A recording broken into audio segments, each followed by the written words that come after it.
কাগজে কলমে কোনো রাজনৈতিক দলকে নিষিদ্ধ করা যায় না, বলছেন রুমিন ফারহানা। জানাবো গোল পাকিয়ে ক্ষমতা নেওয়া এরশাদের জাপা এখনো যেভাবে প্রাসঙ্গিক,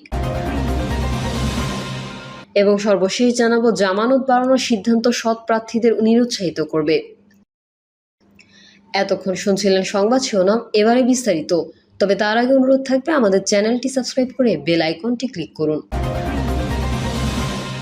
কাগজে কলমে কোনো রাজনৈতিক দলকে নিষিদ্ধ করা যায় না, বলছেন রুমিন ফারহানা। কাগজে কলমে কোনো রাজনৈতিক দলকে নিষিদ্ধ করা যায় না, বরং তারা আরও শক্তিশালী হয়ে ফিরে আসে বলে মন্তব্য করেছেন বিএনপির আন্তর্জাতিক বিষয়ক সহ সম্পাদক রুমিন ফারহানা। তার মতে, ডক্টর ইউনূসের সরকারের ব্যর্থতার কারণে আসন্ন নির্বাচনে আওয়ামী লীগ অনেকটাই মাঠে থাকার সুযোগ পাবে। গতকাল একটি টক শোতে হাজির হয়ে এসব কথা বলেন তিনি। সম্প্রতি জাতীয় পার্টিকে নিষিদ্ধের দাবি উঠেছে, নিষিদ্ধ করা হয়েছে আওয়ামী লীগের কার্যক্রমও। এসব প্রসঙ্গে রুমিন ফারহানা বলেন, আপনি যদি ইতিহাসের দিকে তাকান, আপনি দেখবেন এই যে কাগজ আর কলম, এটা দিয়ে কোনো রাজনৈতিক দলকে আপনি নিষিদ্ধ করতে পারবেন না। রাজনৈতিক দল কাগজ কলম দিয়ে আজ পর্যন্ত পৃথিবীর ইতিহাসে নিষিদ্ধ হয় নাই। সাময়িকভাবে আপনি শান্তি পেতে পারেন, আত্মতুষ্টি লাভ করতে পারেন যে নিষিদ্ধ তো একটা করলাম, কিন্তু এই দল যে পরে হাজার গুণ শক্তিশালী হয়ে ফেরত আসবে না, এটার কোনো গ্যারান্টি নাই। উদাহরণ দিয়ে বিএনপির নেত্রী আরও বলেন, পাকিস্তানের ইমরান খানের পার্টির মার্কা নিয়েছিল, কিন্তু ওরা স্বতন্ত্র নির্বাচন করে জিতে আসতে পেরেছে। মানুষের মন থেকে মোছার জন্য কাগজ কলমের প্রয়োজন নাই। ধরুন, আজকে যদি আপনি আওয়ামী লীগকে নিষিদ্ধ না করে মানুষের আদালতে তাকে ছেড়ে দিতেন, আসো নির্বাচন পারলে করো, কোনো অসুবিধা নাই, তাহলে কয়টাতে আওয়ামী লীগ সাহস করে প্রার্থী দিত? আর যদি প্রার্থী কাউকে দিত, সেই প্রার্থী এলাকায় গিয়ে প্রচারণা চালিয়ে নির্বাচন করার সাহস দেখাতে পারতো না। আরও পারতো না যদি 1 বছরে ডক্টর ইউনূস প্রমাণ করতেন যে তার শাসনকাল হাসিনার শাসনকালের চেয়ে বেটার ছিল। যদি এইটা আমরা সকলে মিলে ইউনূস সরকার প্রমাণ করতে পারতো, তাহলে একটা আসনে ক্যান্ডিডেট দেওয়ার সাহস আওয়ামী লীগের হওয়ার কথা না। কিন্তু এখন যেহেতু সকল দিক থেকে দেশের পরিস্থিতি নাজুক, এখন আওয়ামী লীগ হয়তো ক্যান্ডিডেট দিলেও দিতে পারে। গোল পাকিয়ে ক্ষমতা নেওয়া এরশাদের জাপা এখনো যেভাবে প্রাসঙ্গিক। 1981 সালের 30 মে চট্টগ্রামে কিছু বিপদগামী সেনা সদস্যের হাতে শাহাদত বরণ করেন রাষ্ট্রপতি ও বিএনপির প্রতিষ্ঠাতা চেয়ারম্যান জিয়াউর রহমান। তার মৃত্যুর পর বিচারপতি আব্দুস সাত্তার রাষ্ট্রপতি নির্বাচিত হন, কিন্তু 10 মাসের বেশি সময় রাষ্ট্র চালাতে পারেননি সাত্তার। তার বেসামরিক সরকারের দুর্বলতা, রাজনৈতিক অস্থিরতা এবং প্রশাসনিক অকার্যকারিতাকে অজুহাত হিসেবে ব্যবহার করে তৎকালীন সেনাপ্রধান হুসেইন মোহাম্মদ এরশাদ ক্ষমতা দখল করেন। পরিস্থিতির সুযোগ নিয়ে গোল পাকিয়ে ক্ষমতা নেওয়া এরশাদের প্রতিষ্ঠিত জাতীয় পার্টি সময়ে সময়ে নানা বর্ণ নিয়েছে, টিকে থাকতে বদলেছে খোলস। 24 জুলাই গণঅভ্যুত্থান পরবর্তী সময়েও এই দলটি নিয়ে আলোচনা অব্যাহত আছে। রাজনৈতিক ইতিহাসবিদদের মতে, এরশাদ 1982 সালের 24 মার্চ ভোরে রাষ্ট্রপতি বিচারপতি আব্দুস সাত্তারকে জোরপূর্বক পদত্যাগে বাধ্য করেন এবং নিজেকে প্রধান সামরিক আইন প্রশাসক ঘোষণা করেন। পরে তিনি নিজেকে রাষ্ট্রপতি ঘোষণা করেন। কিছু বিতর্কিত নির্বাচনের মাধ্যমে তিনি নিজের শাসন দীর্ঘ করতে চাইলেও পারেননি। তীব্র থেকে তীব্র আন্দোলন, এক পর্যায়ে গণঅভ্যুত্থান তাকে ক্ষমতাচ্যুত করে। তৎকালীন রাজনৈতিক পরিস্থিতির বর্ণনা করে জাহাঙ্গীরনগর বিশ্ববিদ্যালয়ের সরকার ও রাজনীতি বিভাগের সাবেক অধ্যাপক ও রাজনীতি বিশ্লেষক ডক্টর আব্দুল লতিফ মাসুম বলেন, 1982 সালের 8ই ফেব্রুয়ারি রাষ্ট্রপতি বিচারপতি সাত্তারের মন্ত্রিসভার সদস্য সাবেক স্বরাষ্ট্রমন্ত্রী আবুল কাশেমের তখন যুব প্রতিমন্ত্রী হিসেবে দায়িত্ব ছিলেন। মিন্টো রোডের বাড়ি থেকে সন্ত্রাসী ইমদাদুল হক ওরফে ইমদুকে আটক করা হয়। বলা হয়ে থাকে, এরশাদ নাটক করে ইমদুকে সেখানে রেখেছিলেন। পরে এরশাদ তার অনুগত লোক দিয়ে দেশের আইন শৃঙ্খলা পরিস্থিতি ভালো নয় এটা বোঝানোর জন্য এই আটকের ঘটনা ব্যাপকভাবে সারা দেশে ছড়িয়ে দেন। এই গ্রেফতারের 3 দিন পরেই রাষ্ট্রপতি সাত্তারকে দিয়ে দুর্নীতিমুক্ত প্রশাসন গঠনের ঘোষণা দিয়ে তারই মন্ত্রিসভা বাতিল করান এরশাদ। বলা হয়ে থাকে, এরশাদই তখন গোপনে ক্ষমতার নিয়ন্ত্রণ নিয়ে নেন, যা পরবর্তীকালে তার সামরিক শাসনের পথ প্রশস্ত করে।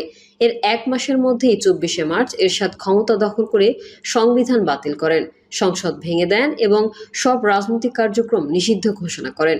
ওই সময় নিজের ক্ষমতা দখলের যুক্তি তুলে ধরে প্রধান সামরিক আইন প্রশাসক হুসেইন মোহাম্মদ এরশাদ বলেছিলেন, দেশে প্রশাসনিক অচল অবস্থা তৈরি হয়েছে, দুর্নীতি ও অকার্যকর শাসনের কারণে রাষ্ট্র ও সমাজ বিপর্যয়ের পথে। তাই জাতীয় স্বার্থে সেনাবাহিনীকে হস্তক্ষেপ করতে হয়েছে। রাজনৈতিক বিশ্লেষকরা বলেন, এরপর 1983 সালে এরশাদ নিজেকে নিজেই ভোট ছাড়া রাষ্ট্রপতি ঘোষণা করেন। ধীরে ধীরে স্থানীয় সরকার নির্বাচন দিয়ে তৃণমূলে নিজের শক্তি সংহত করেন। 1986 সালে বিএনপির একাংশ কিছু ধর্মীয় নেতা চীনপন্থী বাম নেতাদের নিয়ে জাতীয় পার্টি গঠন করে আওয়ামী লীগ ও জামায়াত ইসলামীকে সঙ্গে নিয়ে নির্বাচনের মাধ্যমে নিজের রাষ্ট্রপতি পদকে বৈধতা দেন। এছাড়া 1988 সালে অধিকাংশ দলের বর্জনের মধ্যেও নির্বাচনের মাধ্যমে দ্বিতীয়বারের মতো রাষ্ট্রপতি নির্বাচন করেন এরশাদ। কিন্তু দীর্ঘকাল তার শাসন করার পরিকল্পনা ধোপে ঢেকেনি। 1990 সালের 6 ডিসেম্বর গণঅভ্যুত্থানের মাধ্যমে রাষ্ট্রপতির পদ থেকে এরশাদ পদত্যাগে বাধ্য হন। এরশাদ ক্ষমতা থেকে পদত্যাগ করলেও তার প্রতিষ্ঠিত রাজনৈতিক দল জাতীয় পার্টি এখনো বাংলাদেশের রাজনীতিতে টিকে আছে। এই পর্যন্ত বহু ভাগে জাতীয় পার্টি বিভক্ত হলেও 2014, 18 ও 24 সালের নির্বাচনে দলটি বিরোধী দলের মর্যাদায় ছিল। বেশিরভাগ রাজনৈতিক দল নির্বাচন 3টি বর্জন করলে আওয়ামী লীগের সহযোগী হিসেবে জাতীয় পার্টির নির্বাচনগুলোতে আওয়ামী লীগের ছেড়ে দেওয়া আসনে বিজয়ী হয়ে বিরোধী দলের আসনে বসে। এ কারণে 2024 সালের 5 আগস্টের গণঅভ্যুত্থানের শেখ হাসিনার পতনের পর জাতীয় পার্টিরও নিষিদ্ধের দাবি জোরালো হয়েছে। দলটির কেন্দ্রীয় কার্যালয়ও জ্বালিয়ে দেওয়া হয়েছে। তবে জাতীয় পার্টি নিষিদ্ধের বিপক্ষে মত দিয়েছে ডক্টর আব্দুল লতিফ মাসুম বলেন, সবাইকে নিষিদ্ধ করলে নির্বাচন করবে কে? জনগণের ঘৃণা দ্বারা ভোটের মাধ্যমেই তারা নিষিদ্ধ হয়ে যাবে। Late them burn. এতগুলো পার্টি নিষিদ্ধ হলে ভারত ও পশ্চিমারা নির্বাচনকে প্রশ্নবিদ্ধ করার সুযোগ নেবে। এত সমালোচনা ও ভাঙনের পরেও জাতীয় পার্টি কেন প্রাসঙ্গিক, এমন প্রশ্নের জবাবে দলটির মহাসচিব ব্যারিস্টার শামীম হায়দার পাটোয়ারি বাংলা নিউজকে বলেন, বাংলাদেশের রাজনীতিতে জাতীয় পার্টি এখন শুধু প্রাসঙ্গিকই নয়, বরং শক্তিশালী ফ্যাক্টর। 1990 সালে ক্ষমতা থেকে পদত্যাগের পর জাতীয় পার্টি ভোট তো কমেনি, বরং আরো বেড়েছে। এছাড়া এখন নতুন যেই দলগুলো সৃষ্টি হয়েছে তারাও জাতীয় পার্টির সমকক্ষ হতে পারেনি। এজন্য জাতীয় পার্টি এত ভাঙনের পরেও প্রাসঙ্গিক। নিষিদ্ধের দাবি প্রসঙ্গে দলটির মহাসচিব বলেন, এসব দাবি নিয়ে আমরা মোটেও বিচলিত নই। আমরা তো কোনো অন্যায় করিনি। আমাদের অন্যায় কি তারা বলুক। জাতীয় পার্টির বিপুল সংখ্যক কর্মী ও সমর্থক রয়েছে। তাই ভোটের মাঠে যাদের শক্তি রয়েছে তাদের নিষিদ্ধ করা যায় না। সম্প্রতি নতুন করে দ্বিধাবিভক্ত জাতীয় পার্টির পুনরাকত্রীকরণের সম্ভাবনার বিষয়ে জাপার মহাসচিব বলেন, নেতাকর্মীদের পক্ষ থেকে দাবি উঠলে আমরা বিবেচনা করব। তবে এখনো সেই দাবি ওঠেনি। নির্বাচনে অংশ নেবেন কিনা জানতে চাইলে তিনি জাতীয় পার্টির মূল অংশের এই মহাসচিব বলেন, আমরা সবসময় নির্বাচনমুখী দল। যদি ভোটের সুষ্ঠু পরিবেশ নিশ্চিত হয় আমরা অবশ্যই নির্বাচনে অংশ নেব। আমরা প্রস্তুতি নিয়েছি। এরশাদের পতনের স্মৃতিচারণ করে 90-এর স্বৈরাচার বিরোধী আন্দোলনের সাবেক ছাত্রনেতা ও বর্তমানে বিএনপির ভাইস চেয়ারম্যান শামসুজ্জামান দুদু বলেন, স্বৈরাচার এরশাদের বিরুদ্ধে আমরা আন্দোলন শুরু করেছিলাম। সেই আন্দোলনের চূড়ান্ত পরিণতি এনেছিলেন আমন, খোকন ও বাবুলরা। ওই সময় আমাদের একটাই উদ্দেশ্য ছিল, এরশাদের পতন ঘটানো আর দেশে গণতন্ত্র ফিরিয়ে আনা। 90-এর অভ্যুত্থানের সঙ্গে 24-এর অভ্যুত্থানের প্রসঙ্গ টেনে তিনি বলেন, সেই সময় ছাত্র আন্দোলন আর বর্তমানে ছাত্র আন্দোলনের পার্থক্য হলো আমরা এরশাদের পতনের পর কেউ ক্ষমতামুখী হইনি। এখনকার ছাত্রনেতারা নিজেরাই নিজেদের দলই তৈরি করেছেন। আমাদের সময় কিছু ছাত্রনেতা মনোনয়ন চেয়েছিলেন, তাও 5 থেকে 6 জনের বেশি নয়। এখন তো ছাত্রনেতাদের বিরুদ্ধে নানান অভিযোগও আসছে। কেউ কেউ উপদেষ্টাও হয়েছেন। গোল পাকিয়ে ক্ষমতা নেওয়া এরশাদের জাপা এখনও যেভাবে প্রাসঙ্গিক। প্রিয় দর্শক, এই ছিল এখনকার সর্বশেষ সংবাদ। আপডেটের সংবাদ পেতে চ্যানেলটি সাবস্ক্রাইব করে বেল আইকনটি ক্লিক করুন। কমেন্টে আপনার মতামত জানিয়ে আমাদের সাথেই থাকুন। ধন্যবাদ সবাইকে। আল্লাহ হাফেজ।